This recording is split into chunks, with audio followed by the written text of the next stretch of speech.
Delhi liquor scam కేసులో arrest అయిన BRS MLC Kalvakuntla కవితకు కష్టాలు రెట్టింపయ్యాయి. లిక్కర్ స్కామ్ కేసులో కవితను గురువారం అరెస్ట్ చేసిన సిబిఐ అధికారులు ఆమెను శుక్రవారం ఉదయం 10 గంటలకు ఢిల్లీ రౌస్ అవెన్యూ కోర్టులో హాజరుపరిచారు. 5 రోజుల పాటు కవితను సిబిఐ కస్టడీకి కోరారు. ఢిల్లీ, హైదరాబాద్ సహా పలు ప్రదేశాల్లో ఈ స్కామ్ కు సంబంధించిన సమావేశాలు జరిపినట్లు చెబుతోంది సిబిఐ. కవిత ఆడిటర్ బుచ్చిబాబు వాంగ్మూలం ప్రకారం ఇందులో విజయ్ నాయర్, మాగుంట శ్రీనివాసులు సహా అనేక మంది ముఖ్య నేతలు ఉన్నట్లు స్పష్టమవుతోందని చెబుతోంది సిబిఐ.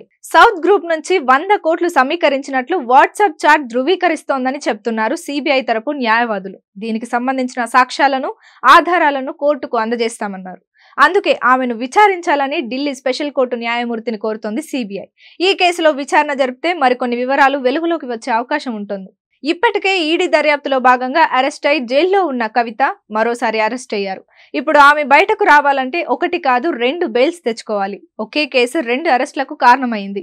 ఈడీ అరెస్టుతో ఇప్పటికే తీహార్ జైల్లో ఉన్న కవితను సిబిఐ కూడా అరెస్ట్ చేసింది. లిక్కర్ కేసులో ఆరోపణలు ఎదుర్కొంటున్న ఢిల్లీ సీఎం అరవింద్ కేజ్రీవాల్ తో కలిసి కవిత కుట్రకు పాల్పడ్డారని సిబిఐ ఆరోపిస్తోంది. మరోవైపు ఎలాంటి నోటీస్ లేకుండా కవితను అరెస్ట్ చేయడాన్ని సవాల్ చేస్తూ CBI special court judge bench లో పిటిషన్ దాఖలు చేశారు ఆమె తరపు లాయర్లు. అయితే తన ముందు లిక్కర్ కేసు వాదనలు జరగలేదన్న జడ్జి మనోహర్ కుమార్ ఈ కేసులో తాను ఎలాంటి రిలీఫ్ ఇవ్వలేనని స్పష్టం చేశారు. ఇవాళ ఉదయం 10 గంటలకు కోర్టులో పిటిషన్ వేయాలని సూచించారు. మద్యం పాలసీ కేసులో గత నెల 15న ఈడీ అధికారులు హైదరాబాద్ లో కవితను అరెస్ట్ చేశారు.